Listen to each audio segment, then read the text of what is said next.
What's good, YouTube family? You already know who it is. The Brown Brother coming to another video. Please like, share, subscribe. If you drop peace, positivity, most importantly, power. As I go about being a melanated person in America. Today, I want to talk about the Oakland Raiders. Now, I don't want to talk about the Oakland Raiders just from the possibility of them hitting the playoffs. This is sports related, but it's also going to tie into spirituality, mentality, and physical presence and essence on planet Earth. I think this is a great teaching lesson for young black men. And if you stay and watch this video, I will show you how. I'm going to try to keep it up under a few minutes as possible, but it depends on, we may do a part two, but we probably going to knock it out in part one. So let's hop right into it. The Oakland Raiders, who are they? They're a prestigious football team, great during the 70s, had a great era, great run. When we talk about great football teams, we mentioned Dallas Cowboys, we mentioned Steelers, we mentioned Raiders, okay? We mentioned Green Bay. Those are the four solid, those are the four founders. I wouldn't say the four founders of football, but the four cornerstones of football that we know. Oakland representing the West Coast, the Packers represent the Mid East. Excuse me, the Midwest. I'm sorry, I apologize for that. You got the Dallas Cowboys representing the South, and you got the Steelers representing the East Coast. The four cornerstones of football. But like any great team or any great empire or like any great things, you have those dull, stale years where something happened. But in this case, this team lost their energy, their essence, their everything. The Oakland Raiders, the fans remain loyal to thick and thin. Probably the most loyal fan base in football, even though the Cowboys and the Packers and even the Steelers will challenge them for that spot. The Raiders are probably the most, or at least I know one of the top two strongest fan bases in the league, because no matter if they losing by 100 points or they winning by 100 points, those fans are always there, and they're there to support their team. The city of Oakland is a very diverse or unique community and city within the bases that it's a gritty town. It's a town that's tough, but it's also love of family and love of community. I believe it was Dick Gregory who once said, it's Dick Gregory who once said, "We're like a turtle, hard on the outside, soft on the inside," and that's how it is with Oakland. I believe you gotta be so hard, you gotta be tough, you gotta be gritty to come out of that town. If you want to hustle, you gotta hustle. Everything you gotta get in that town, you gotta work for. But it also, just as you have to be hard on the outside, it also brings a more loving environment for, not only say loving environment to for the basis of family. And what I mean by that, it builds a stronger family foundation, a better family structure, because at the end of the day, you'd be like, when I go out here, just because it's all no smiles and I gotta work hard. When I get here in this family, I'm doing everything. I'm working hard for y'all. I'm doing this for y'all, and it builds tight family units. And just so you gotta be just as hard outside out there, you build a love for your family, and it almost becomes a us against the world mentality, or us, either all of us or none of us mentality. And although a lot of these mentalities are also can be used in bad ways when you put it into the wrong person's hands or the wrong group's hands, or that lack of opportunity or that lack of whatever turns into something else. But when you talk about family structure, that is the purest love possible. If you go back and watch my Black Family Structure video, you'll see what I'm talking about. But the Oakland Raiders, the team that works worked extremely hard to be who they are, and then all of a sudden they tapered off. Bad draft picks, well, you want to say the karma wasn't good. The essence of the team was just crashing and sinking for the last 10 years. This was not the Oakland Raiders that people came to expect. You know, people's hearts were broken and stuff, but the fans still rooted them none the same. Now, for this year, 2017, the second day of 2017, as I'm making this video, I know things stay on the internet forever, so you may be watching this video tomorrow, 10 years from now, whatever, but I'm just telling you the date so we get the actual facts correct. The Oakland Raiders are a good team, football team, 2016-2017 season. They got better when they drafted Mr. Khalil Mack. He was a stud coming out of college, one of the best prospects I've ever seen. I thought it was no doubt in my mind that he was going to go number one overall. Him going a little bit, I think him going second. But all in all, this brother is a star and a great player. and I just knew he was going to come out there and be great. So you had the situation happen where this team was looking up. They drafted Derek Carr, and they brought in Michael Crabtree, and they drafted Amari Cooper, and then brought in Jack Del Rio, as well as he brought in his defensive coordinator, Ken Norton Jr., who's that all those a lot of those players coming who came from Seattle as a result of Mr. Norton, Ken Norton Jr., all of them had that winning mentality. He had a winning mentality. His father was a heavyweight champ, and one of the better heavyweights we've ever seen. And everybody just brought that winning mentality, and they changed the whole essence, the whole energy, the whole vibes of that team. And you looked at that team like, yeah, that team's going to do something because they established themselves and worked towards greatness. Then all of a sudden, this season comes along, the team's flawless. I got them probably favorite to represent the AFC in the Super Bowl, and they come out there and play one game. And one bad snap of the football or whatever happened, Derek Carr, who I had and many people had as a league MVP, maybe Ezekiel Elliott, but him and Derek Carr were tied 1-2 as far as I was concerned. And he goes out there and one bad play breaks his leg, snaps his leg. For a game that didn't even mean anything. They had already clinched the playoff spot. A lot of people are already saying they already begin to start talking about this week 15, week 14, let's rest the guys to prevent injury. But they were like, no, this is the Oakland way. Our fans have been waiting for this long, to over 20-some years, for us to really begin to win and go and come back and be the team that we're supposed to be. We're going to play each and every game because that's how gritty we are. Rain, shine, sleet, or snow, we put in that work. Again, Oakland is a very gritty, town, like Pittsburgh, how they are, like Dallas is, like Wisconsin, the climates, rather be hot, rather be cold, rather be the climate or the environment or the mentality of the people, even though all of them come, each and every city and town, team I just named, come from different social, economic, and diverse and ethnic and cultural backgrounds. At the end of the day, they all have some level of grittiness all within themselves or in their own way. They work whichever way they want to work. But Oakland, out of all the teams who were playoff bound and maybe other than a couple other ones, chose to not rest their starters and say, well, we're going to play to the last whistle of the last second of the last game because that's the team we are. So to see this happen was heartbreaking for the fans. It was heartbreaking for the team. And I've seen this team play without Derek Carr, and they're missing. They're missing. You know, offensively, it's not flowing, and it's hurtful because they gone from potential of 50% or a 50% chance if they can get past the Patriots, which if any team could have done it, either them or the Chiefs, somebody at that AFC West. That AFC West is a hard division.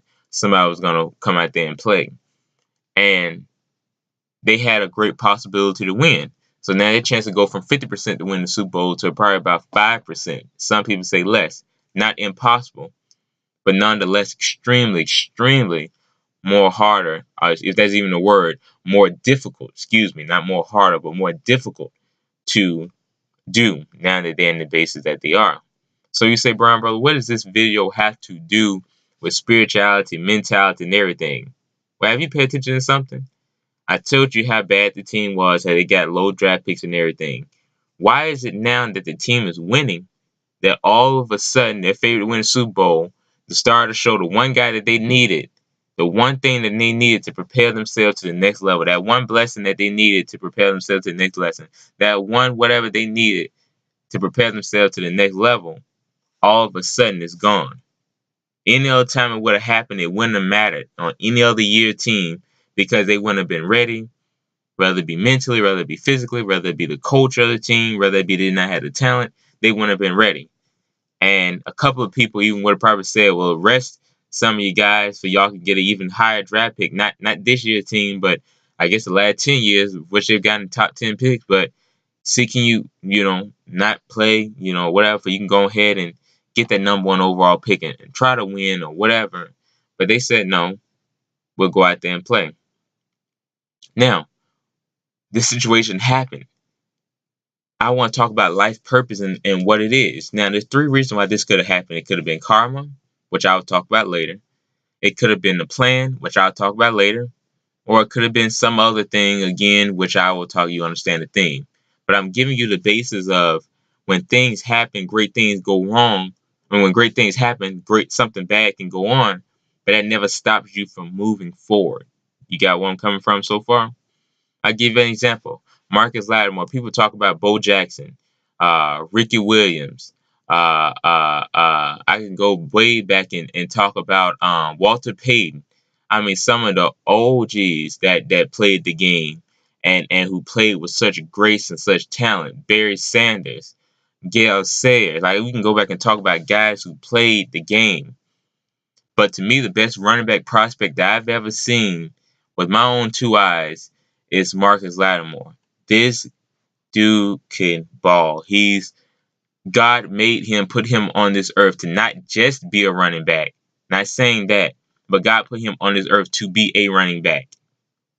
The height, the weight, the speed, the cut, the agility, the strength, the vision, the acceleration, the way I've never seen nobody who was made for a one spot on the team. He couldn't play linebacker. He couldn't play quarterback. He couldn't play wide receiver. I mean, he probably had good catching abilities, but God had put him on the earth not just to play running back, because not just saying that you're one single thing, but God had put him on the earth for the time that He granted him the opportunity to play football, to play running back. He was special. I've never seen nobody that talented ever play that position. And I was watching the game. I wasn't there, but I was watching the game the day that it happened. Marcus Lattimore went and ran, and dude leg was like this. And when he got hit, he snapped. His leg went like that. His leg almost, he made like his hip and his leg, the way his leg turned up, it made like a L shape. It made like a V shape almost. It turned, and it just two different limbs. Like, it went from one piece of leg, it went from like one leg to two parts of it. It's almost like somebody had snapped a toothpick in half or something and left just enough hanging or whatever. I can't, if I had a Q-tip or something, I'd show you how his leg snapped. And as a result, even though he did do rehab and did do all things, kind of things, as a result, that injury ended up messing him up and his career was over with. But Marcus Lattimore could have either said, I'm going to be down, I'm going to be this, I'm going to be that, I'm going to go drink myself to death, I'm going to go be sad, I'm going to go be careless with my life. But he said, no, this would happen. The situation happened. I don't like it. I don't love it, but I got to man up now. And now Marcus Lattimore is a motivational speaker. He has a foundation. He's doing great things, and he's motivating people to say, if I did and I changed my life and I turned my life and made it and didn't quit, you don't have to quit either. And then he's inspiring hundreds of people on a daily because he is able to take his life and put it into perspective and change something negative and turn it into a positive. That's the basis of life purpose right there. Now, I can go and show you the three reasons why the Oakland Raiders it could have happened. It could have been a karma. Some people say, well, this is karma because Oakland's trying to move to Las Vegas. And they were trying to move to LA first, then they trying to move to Las Vegas. All the OG Oakland Raiders fans would be rolling in their grave if they knew that this team was trying to move away from Oakland, because it's always been Oakland. It's been the LA Raiders, but when they came to Oakland, it had that grittiness, it had that attitude, it had everything. It's meant to be in Oakland. So some people would say, okay, it's because they moved to Oakland. I mean, they're moving out of Oakland. Some people would say, well, they fired the brother, which they did. They fired Hugh Jackson, or they didn't pick him. I can't remember, was he an interim coach or was it a full-time coach? He had taken them like 7-9 or 8-8 or something. And you can see the winning culture and the way he was coaching them up and the way he was doing them. They were legit. And you could see the winning culture slowly begin to melt off of them. But they did not bring him back. It's just like the situation with Mark Jackson. I don't know, is this like a Oakland thing or like a Golden State thing? The same thing happened where the brother built up the team, then all of a sudden you get rid of him. I think I don't get it. I don't understand. I don't know, is it some kind of like thing that they do in California where the brothers get all the jobs, and that's not me throwing no shit on California. California's a cool, dope city, whatever. I'm just saying, it's weird to see that happen to two teams basically around the same year time span or whatever, okay? So that's something maybe we need to look at. The Rooney Rule, they got that in the league and everything. But it's something that needs to be done about that. For the most liberal private state in the country to have two unfortunate situations in a sport team do that, that's weird. But I digress. So um, Oakland goes out there and plays extremely hard, but they don't bring them back. So some people say it's karma. Then another person will come in and say who has faith or deeper faith. Their faith and belief in something is a personal choice, but it's also something to believe in something deeper, and it takes a different kind of context and perspective to see things that way. And somebody could say, well, it's God's will. God didn't mean for them to win. It wasn't their time now. Or God didn't want this to happen, or they're gonna come out bigger and better. And 2016 wasn't their year. 2017 wasn't their year. 2018 is your year. I hear those same pastors giving that same end of the year and beginning of the year sermon. 2018 is your year. Like somebody gets to pick, or like I guess like they think somebody's in the bingo with the cards or whatever. B9, what IE12, whatever, with the little stickers and the little thing. I guess they think like somebody's from the sit up there and legitimately like someone up there in heaven, like I guess in some crazy imagination, like, no, 2016 not gonna be that year. Let's make 2017 a year. And sometimes it may happen like that. You can make it like, oh, it was a good year, or things changed. But you will see that if you did have a better year than the one before that, it was a lot of personal choices you made. It was something that you did. It was a connection. Maybe you synced up with the right people. Your timing was better. You will see that even though something supernatural or in the greater realm happened, and the universal God help you out, and in addition to that, He also put you in positions. You had to have the personal choice to accept those situations you was in, and you will see that you conducted yourself a little, just a slightly a little bit different if you look at things. And that's how you even say with me when you reflect things personally. But going back, some people say, "Oh, it's God's will." Then last people will probably say something to the basis of, "Oh, um, it was the chemistry, or it was bad luck," or somebody would say that those who keep a rabbit's foot in the four-leaf clover, they're gonna say, "Oh, it's bad luck." Then you're gonna have the last people who say, "Well, it just happened like that. I don't believe that, you know." I think Aaron Rodgers came out and said, he said, "I don't believe God got anything to do with football," or something like that. And Russell Wilson said it was God's will. And some people are going to be like, skeptics and be like, "Oh, I don't believe it. I don't believe, it had nothing to do with supernatural. It just where it happens. Life. Every single thing happens for no particular reason. It just either it is or it ain't." Some people look at life from that perspective. But from whatever way you look at perspective, you got to understand you cannot lose faith. And even if that's you with the broken leg, or your friend with the broken leg, whoever it is, you got to have that next man up mentality. And even if you're sitting in that position where you're hurt, you rehabilitate, get your mind right, but you have to go back in and still try to help the team in any way possible. Help your team, help your family in any way possible. If it's somebody else, you have to motivate and encourage them to do the best that they can. You got what I'm saying? So in the midst of great success, in the midst of great things happening, maybe the first time in your life everything's going well, you got a girlfriend, you got a car, you're living on your own and everything's going great, you got a great job, and all of a sudden your girlfriend break up with you. Or it could be a different thing, or it could be, and that has me not wishing that bad on you, but you can go to any bar in USA America, you can go to any, not saying you're old enough to go there, but you can go to any place anywhere in America, and I'm sure if you ask around enough, you'll find at least one person who broke up with their girlfriend, whatever, this week, or this month, or last year, or whatever. You'll find somebody inside there who lost a job this week, last month, last year. You'll find somebody who something, not, I wouldn't say nothing bad, because every single thing you got to constantly have a side hustle, so that don't be your only avenue of revenue. We're gonna talk about that a little bit later. I think I did a video on that, having a side hustle, or watching the OG Ron Wheels, and he'll tell you about having a side hustle. But you gotta always have something. I wouldn't say having no side girlfriend, that mess don't work out and that only ends in a bad way. So I wouldn't say nothing like that. But always don't put all your eggs in one basket. Okay. So something bad happened, right? But at that moment, you propel into greatness for whatever reason, whether it be karma, where you go back and look, well, I did this person dirty in third grade, so maybe the karma come back to get me.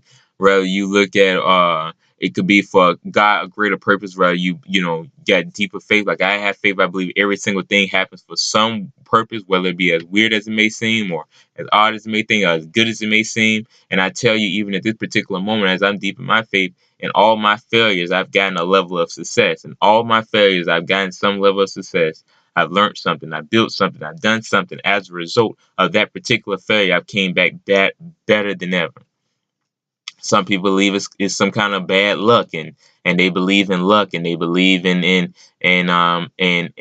superstition. And then some people, like I said again, believe it is what it is. Life ain't got no judge. Life ain't got no jury. Life ain't got no left and right turns. Everything is what it is. Whether it like I said again, it is or it ain't. The haves and the have nots. Some people don't believe in no higher thinking, whether it be spirituality or mentally. They don't believe in that higher level of whatever it may be.